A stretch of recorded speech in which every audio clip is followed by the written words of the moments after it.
Hey friends, happy Monday and thanks for joining us for Unscripted on 13 Plus. I'm Anna Orsini. And I'm Carson Courier. Thank you for joining us. We do want to begin with some late breaking news. Just into our newsroom this morning, we brought this to you as late breaking news. On 13 News this morning, Columbia canceling their commencement ceremony amid ongoing pro-Palestinian protests that have been overtaking college campuses across the country for weeks. According to university officials, commencement ceremonies for individual schools, they will proceed as planned.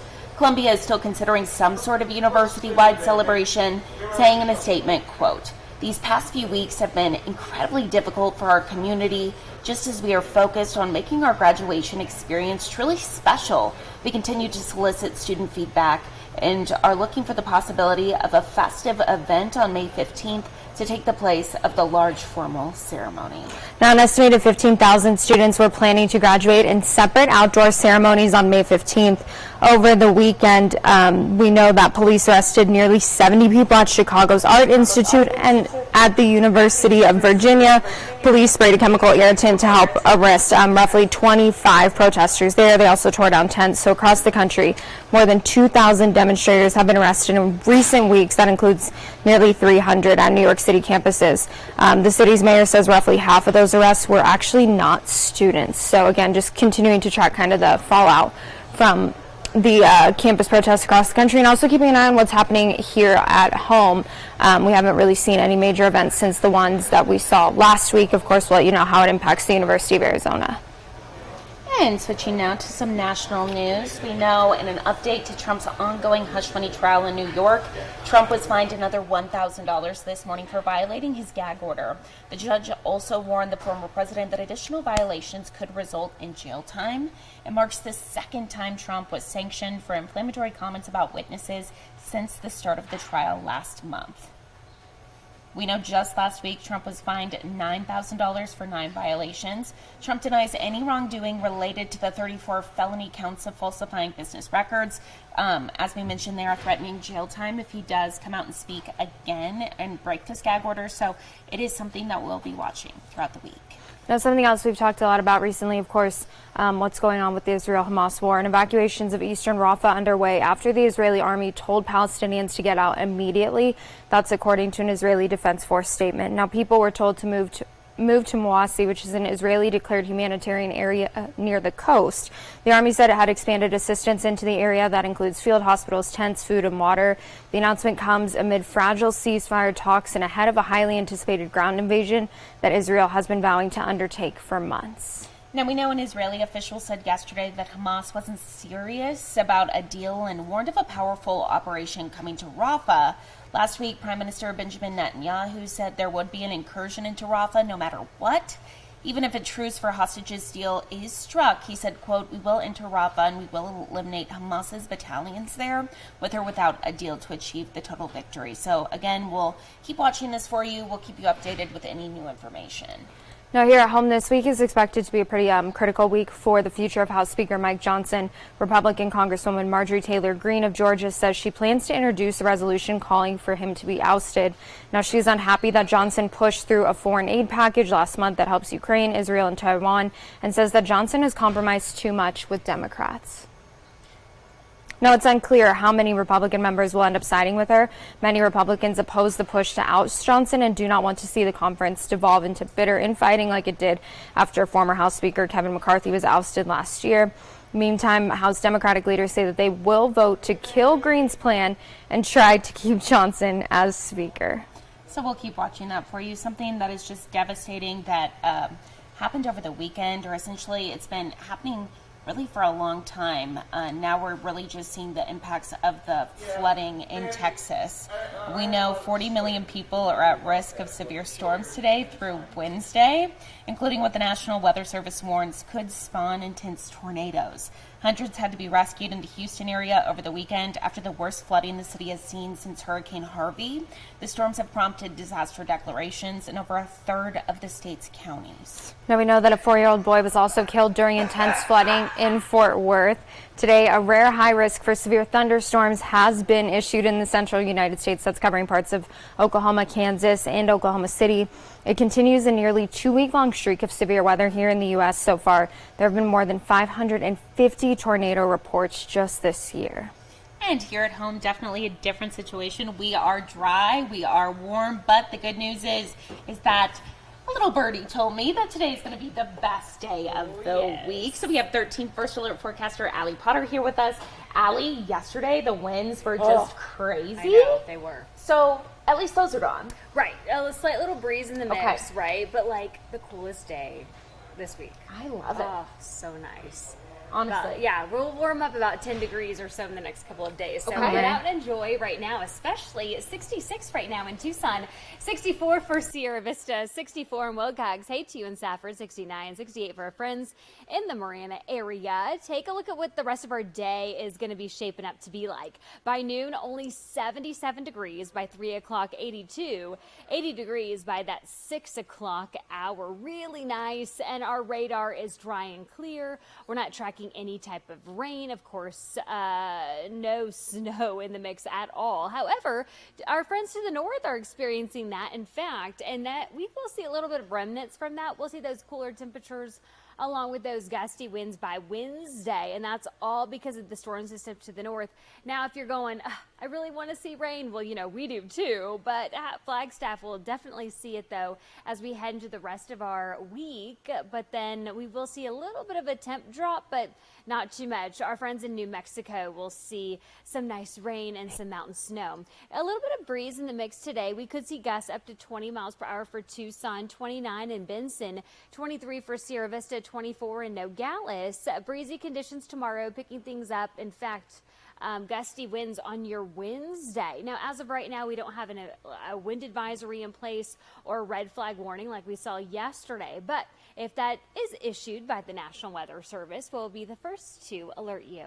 Today's forecast, really nice. I hope you have some outdoor plans. At least eat lunch outside, something. Even going to your car is nice. 82 for Tucson today, 80 for Nogales and Sierra Vista, 81 for Douglas. Lots of sunshine for you in the mix. Hey to you in Cochise County, the 70s, 75 for Bisbee, 77 for our friends in Wilcox. Here's a look at your 13 First Alert 7-day forecast.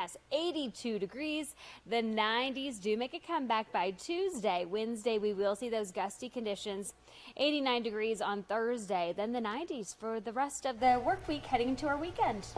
This is honestly, I know we keep saying this, we're like, I've lived here, and so many people at home that are probably watching feel the same way. Yeah. You can see triple digits this time of year, Oh, like for sure. easily. But last year. Yeah. Last year we were just there. Exactly. So this is so amazing. nice. So nice. Considering we had such a hot summer, too. I know. It's kind of like we have PTSD from last year, I feel like. Exactly. But so nice. And even the 90s, 92 might seem a little warm, but it's really nice for this It's time perfect. of the year. Why Yeah. not? We will take it. We will take it. Thank you, Allie.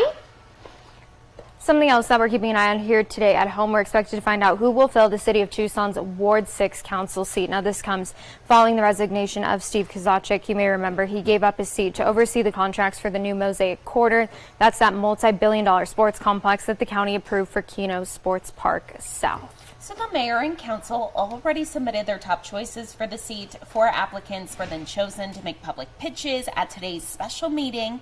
We know it was former council member Karen Ulick, current Ward 2 aide Ted Przelski, attorney Vince Rabago, and former state lawmaker Pamela Powers. The appointed council member will serve through the end of 2025, so of course we'll be watching this for you. We'll keep you updated both on air and online, as well as our mobile app with the very latest.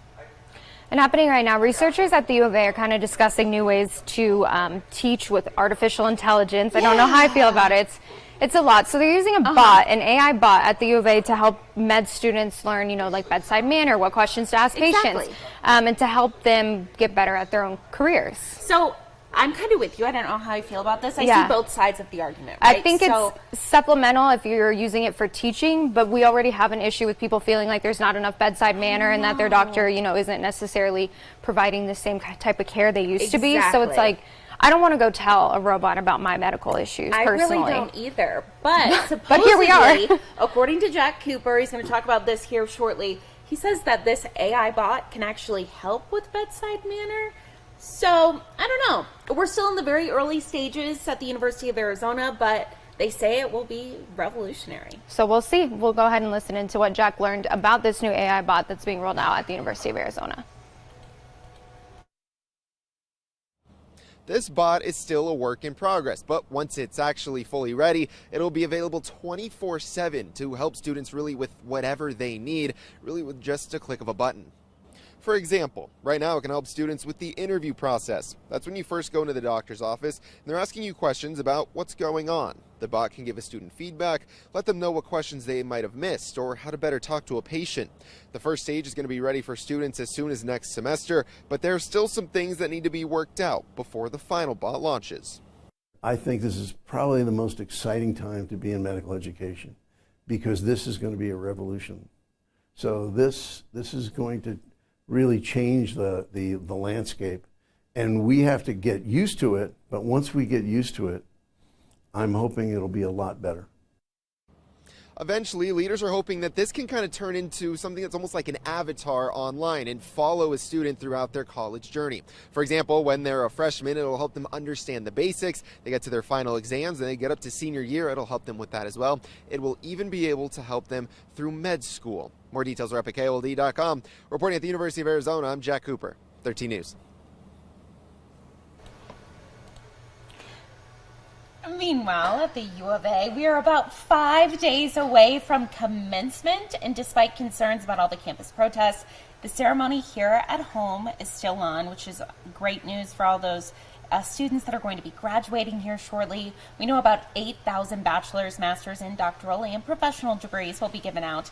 The 90-minute ceremony will begin at 7:30 this Friday at Arizona Stadium. This brings back all the memories. All the memories, for me. yeah. Oh my goodness. I remember back in 2019 when I graduated.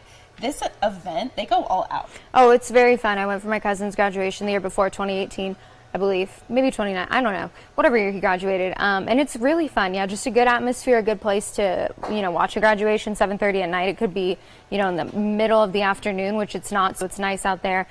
So just keep in mind if you are heading out that way, football game day rules will be in effect. So a clear bag policy, metal detectors. You can't bring in any of those large bags. Guest seating is a first come, first served basis.